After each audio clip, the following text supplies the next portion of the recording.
Olá, meus irmãos e minhas irmãs, tudo bem com todos? Espero que sim. Então, Adriano Postai aqui, mais um trabalhador da Fraternidade Espírita Candeia de Maria, para a nossa reflexão da semana. Então, a gente já vem há muitos anos fazendo as palestras, as reflexões, de uma forma em que a gente se prepara. Então, hoje a gente decidiu dar mais um passo nesse nosso trabalho aqui na Seara do Cristo. Então hoje a gente vai fazer como se estivéssemos na nossa casa fazendo o Evangelho do nosso lar. Uma oração a quem necessita. Como funciona?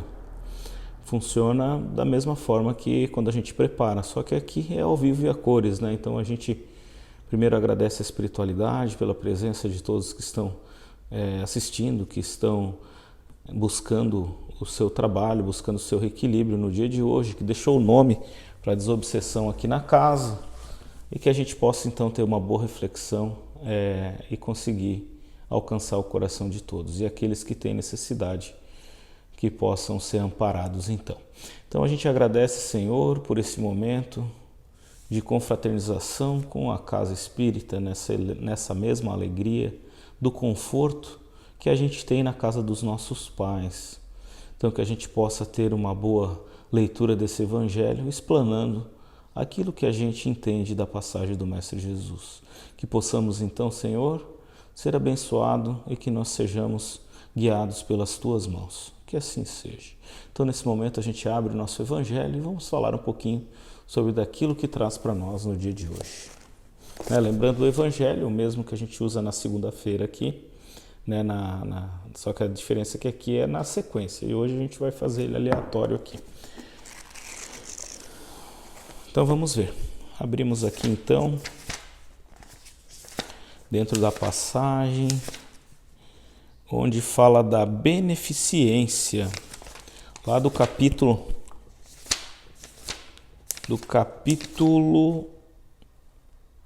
13. Não saiba a vossa mão esquerda o que dê a vossa mão direita.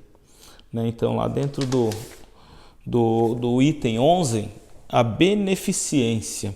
Então diz assim para a gente no nosso Evangelho: a beneficência, meus amigos, dai-vos nesse mundo os mais puros e suaves deleites, as alegrias do coração, que nem o remorso nem a indiferença perturbam.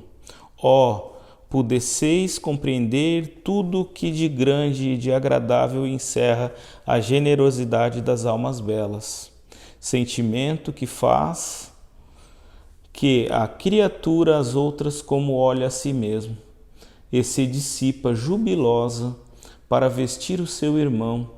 Pudesseis, desculpa, meus amigos, ter por única ocupação tornar felizes os outros, quais as festas mundanas que podereis comparar às que celebrais quando, como representantes da divindade, leveis alegria a essas famílias que a vida apenas conhecem as vicissitudes e as amarguras.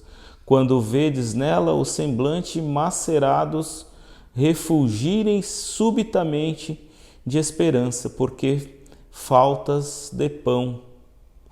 Os desgraçados ouvem seus filhinhos ignorantes de que viver é sofrer, gritando repetidamente, a chorar essas palavras que, como agudo punhal, lhes entravam nos corações maternos. Estou com fome. Compreendei então que deliciosas são as impressões que recebe aquele que vê nascer a alegria onde, um momento antes, só havia o desespero. Então aqui vai falar que compreendei, irmãos, ide ao encontro do infortúnio, ide em socorro sobretudo das misérias ocultas, por serem as mais dolorosas. Palavras do Salvador, quando fala isso, que a gente possa ser bem amados e fazer isso. Quando vestirdes um desses pequenininhos, lembrar-vos do que é a mim que o fazei. Então aqui vai trazer a ideia da caridade, de fazer o bem ao próximo sem olhar a quem, fazer aquilo com resignação, com muita amor no coração, com muita fraternidade. Então ele vai trazer para a gente que a caridade é essa palavra sublime que sintetiza todas as virtudes. Então, dentro da doutrina espírita, a gente já vem trabalhando a nossa ideia, né, de que lá antigamente, nas palavras da igreja, se falava que dentro da igreja não há salvação. A gente aqui, enquanto doutrina espírita, trabalha muito que dentro da caridade não há salvação. Então não é um local, não é um culto, não é uma igreja, não é um sacramento que é feito, e sim a igreja da caridade, né? O local da caridade, é aquilo que a gente faz com amor ao próximo. Às vezes a gente fica muito, trabalho já aqui no centro há muito tempo com a caridade, né? Fazendo a parte da assistência social. Às vezes as pessoas acham que ser bondoso e caridoso é ir lá no guarda-roupa tirar todas, não que isso não faça parte. Isso faz parte, né? Mas a gente realmente não é só financeiramente, não é tirar uma roupa, trazer um alimento. Às vezes a caridade para uma pessoa é escutá-la. Às vezes a caridade para uma pessoa, para um irmão nosso que está em uma dificuldade, é alguém que dê um abraço, é a atenção que a gente dá para aquela pessoa, né? Claro, a gente hoje está muito carente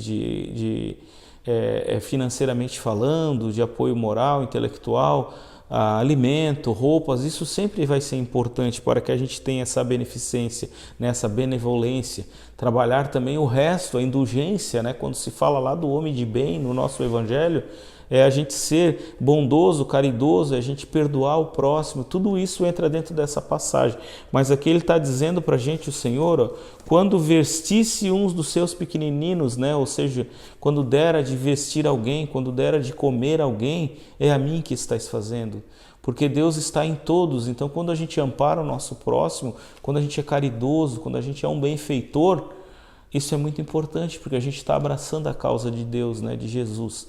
Então aqui, galera, o que fala é o seguinte, né, para que a gente consiga entender a ideia de ser caridoso, né, a gente fala assim, ó, praticando-te criarão eles para si infinitos gozos, quando praticamos a caridade, né, no futuro e também quando se acharem exilados da terra, tu lhes serás a consolação e prelibar das alegrias que te fruirão mais tarde quando se encontram reunidos no seio de Deus de amor.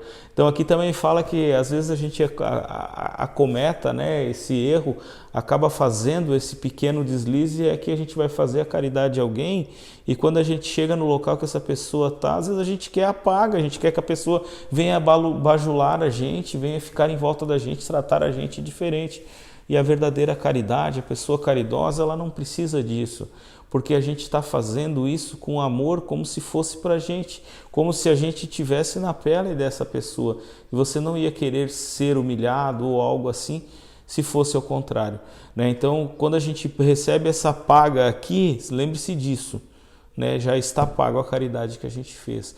Então a ideia é que a gente fique de coração bem aberto, de mente aberta, entendendo que quando a gente recebe ela aqui, a gente já está sendo quitado, né? E quando a gente faz isso sem pensar num porvir, sem pensar na pessoa ter que ser ali, ficar com débito com a gente, é lá no mundo espiritual que a gente vai receber sem pressa, sem problema nenhum.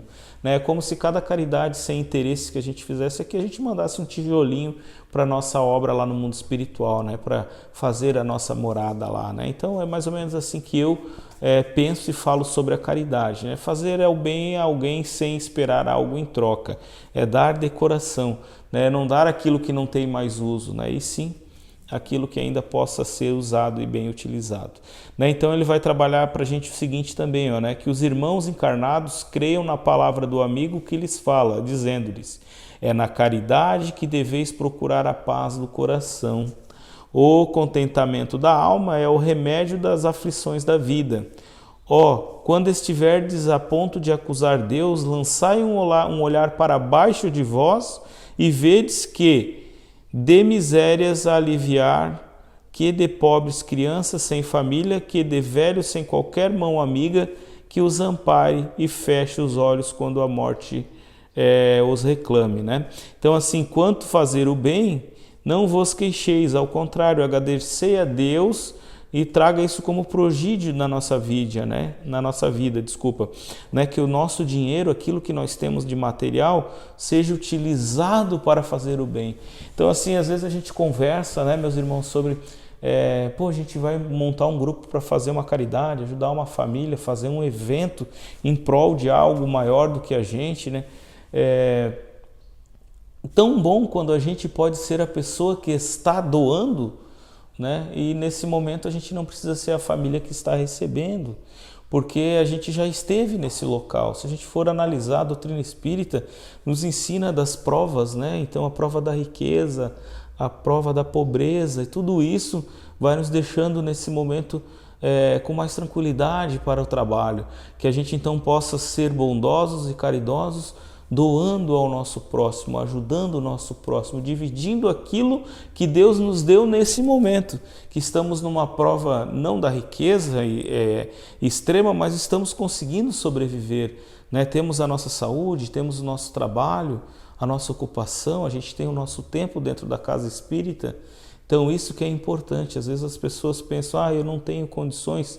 Tá, mas o teu tempo, aquilo que te sobra do tempo, tu está usando para assistir TV, Netflix, falar com o vizinho no portão? Será que tu não poderia estar dentro da casa espírita ou na sua igreja que você participa, dentro da sua comunidade, dentro da escola dos seus filhos, né, fazendo parte para tentar modificar as coisas? Então é muito importante essa passagem, né? Quando a gente fala realmente de passagem do Evangelho, a gente jamais vai deixar de falar das palavras realmente do Cristo, né? Aquilo que Ele trouxe para nós quando Ele passou aqui pela terra. Isso são exemplos. É a gente caminhar a pegada do Cristo. Aqui vai trazer mais para baixo a gente assim, para a gente dentro da passagem ainda, ó. Sedes bons e caridosos, esta é a chaves do céu, chaves que tendes em vossas mãos. Toda a eterna felicidade se contém nesse preceito. Amai-vos uns aos outros. Não pode a alma elevar-se às altas regiões espirituais, senão pelo desenvolvimento, né, e devotamento ao próximo. Então é fazer com que eu também me devote ao próximo, amar ao próximo como a ti mesmo, né? Eu sempre lembro e gosto de falar que temos que primeiramente nos amar a Deus e nos amar, para quando a gente estiver equilibrado, a gente amar o próximo, né? Não tem como eu dar um remédio ao meu próximo, né? Meu irmão, meu familiar, a minha esposa, meu filho, se eu não tenho remédio. Então primeiro eu tenho que ser o remédio, eu tenho que estar bem, eu tenho que me amar, eu tenho que acreditar naquilo que eu falo, e a partir do momento que eu tenho esse remédio, aí eu vou amar o meu próximo. Então são exemplos básicos dentro dos mandamentos de Deus que a gente realmente consegue entender o porquê que estamos aqui, aonde estamos e para onde vamos. Temos essa convicção, a gente consegue ter certeza do porvir, a gente não fica nessa preocupação. Então aqui ele vai trazendo assim para a gente, cumprindo esse dever, abrir-se-vos o caminho da felicidade eterna. Ademais, quais dentro de vós não sentiu o coração pulsar de júbilo, de infinita alegria, a narrativa de um ato de bela dedicação, de uma obra verdadeiramente caridosa, né? Quando a gente faz algo que realmente nos toca, algo que nos faz sentir que fizemos a diferença naquele momento, isso não é uma vaidade, não é um orgulho que temos, é aquele calor que a gente sente no coração. Você vem para casa como se aquele dia inteiro de trabalho, aquela hora de trabalho, foi como se, em vez de gastar, despendiar uma energia, você se recarrega, né? Se reequilibra, você calibra o seu coração, você consegue realmente sentir o pulsar diferente, a energia, essa vibração de amor que a gente conseguiu passar para o nosso próximo, né? Então Jesus vos disse tudo o que concerne às virtudes da caridade e do amor, né? Por que desprezar os seus ensinamentos divinos? Não podemos então, sabendo que esse é o caminho, simplesmente desprezar isso. Às vezes a gente vive tão no nosso mundo, meus irmãos, que a gente esquece de olhar até para quem está ao nosso lado, que convive do outro lado da mesa. Um filho, os nossos pais que se dependem de nós nesse momento, né, que precisam de carinho, precisam de amor, e a gente não tem essa benevolência para com eles, muito menos a indulgência, a calma de explicar 2, 3 vezes. Lembrando que na nosso momento de transição aqui no planeta, nem todos os espíritos estão na mesma marcha. Nós estamos cada um na sua evolução espiritual. Às vezes nós temos obrigação para com os que estão conosco, de sermos os tranquilos nesse momento, porque a gente já desvendou um pouquinho o véu da doutrina, a gente já conhece um pouquinho o Espírito da verdade, né? Todos os encontros que temos nessa casa maravilhosa, nos trazendo um pouco mais de alegria, compaixão, amor, ternura, caridade, fraternidade. E por que não, agora a gente aprendendo um pouquinho mais sobre essa máxima que a gente viu até agora, né? Então, a beneficência, né? A caridade, esse sentimento sublime. E para a gente falar um pouquinho mais, né? Aqui a gente poderia dizer, ó, homens fortes, armai-vos os fracos e fazeis da vossa brandura, da vossa fé, as vossas armas. Sedes mais persuasivos. Apenas encorajamento, né? Que a gente fique realmente tendo coragem de fazer isso, vai ser muito importante, porque aqui a gente vai buscar a própria vontade, a vontade de sermos bons, a vontade de que a caridade seja uma virtude fundamental sobre o que a gente possa repousar na nossa velhice ou nos nossos momentos de folga, né? Dizer, não, realmente eu fiz a caridade, eu ocupei o meu tempo em fazer o bem ao nosso próximo. Então, meus irmãos, essa nossa passagem, ela traz para a gente essas instruções para que a gente realmente seja beneficente, né? A gente use eficiência na nossa bondade. Então, espero que a gente tenha atingido o objetivo, né? Normalmente a gente faz algo que a gente se prepara e que hoje a gente entregou para a espiritualidade. Então, não saiba, meus irmãos, no capítulo 13 aqui, o que a vossa mão esquerda, que a mão esquerda não saiba o que a vossa mão direita faz, né? Então a gente aqui dentro desse capítulo, a gente tem fazer o bem sem ostentação, os infortúnios ocultos, o óbito da viúva, né? Que todos já lembram, vários palestrantes já falaram sobre isso, a gente tem aí uma literatura enorme sobre isso, e hoje a gente falou da beneficência. E daí aqui a gente vai ter muitas coisas dentro desse capítulo, mas o mais importante é a gente realmente entender que, né, fora da caridade não há salvação, e que a gente possa então usar essa caridade, quando fala de caridade, não pensar só financeiramente, pensar na caridade como um todo, aquilo que eu posso fazer para o meu irmão, que às vezes não me despende nada de físico, né, material, custos, e que eu possa realmente simplesmente ouvi-lo, abraçá-lo, estar ao lado deles, porque muitas vezes a gente tem um reequilíbrio só de ter uma pessoa que a gente ama perto. Às vezes só o silêncio de duas pessoas no mesmo local já nos trazem esse equilíbrio, já nos faz conectar com a espiritualidade. Aquele nosso irmão fraterno, né, nosso anjo da guarda que está ali, às vezes só precisa da energia daquele outro que te ama, né, para que ele consiga realmente entrar nos seus pensamentos, fazer com que a sua vontade mude. Quantas vezes a gente chega num local que está lá truncado o ambiente e a gente chega com vontade, com carinho, e a gente fala uma palavra, duas, e o ambiente se abre. Então é isso. Você, nós somos essa vontade um do outro. Fazer com que lubrifique essa corrente de amor ao próximo, de cuidado, de zelo. E com isso, então, a gente chega ao fim da nossa explanação, né, meus irmãos? Espero que eu tenha conseguido atingir o objetivo hoje que a gente se propôs e dizer para vocês o seguinte: a casa, a Candeia de Maria, como para mim, é para vocês. É uma casa de pai e mãe, uma casa de avós, que ela sempre está aqui de braços abertos. Ela não vai ter simplesmente pessoas aqui, ela tem os nossos afins, os nossos amigos espirituais, aqueles que não são dessa vida, mas eles estão aqui para nos encontrar, para nos abraçar. Nossos pais que já desencarnaram, nossos avós, nossos amigos próximos, irmãos, eles estão aqui. Nesse momento é o encontro que a gente tem com eles. Não precisa ser necessariamente nessa casa, mas quando a gente cria um vínculo com uma casa, e a gente tem assiduidade, a gente tem disciplina, a gente tem comprometimento, esse é o nosso encontro. Então, que a gente possa vir mais vezes, que a gente possa encontrá-los aqui, sentir a mão deles a tocar a nossa face, sentir que a espiritualidade está aqui para todos e para você também. Então, meus irmãos, que a paz do Senhor, Mestre Jesus, esteja com todos vós e que possamos, então, agradecer a virtude da caridade, a beneficência, a benevolência, a indulgência. Aqui nós possamos, então, aprender a sermos o homem de bem. Essas são algumas características, né? Já não passaram todas porque a gente não teria como pensar em ser o homem de bem. Que Deus abençoe enormemente o lar de todos vocês e até a semana que vem. Abraço. Fiquem todos com Deus.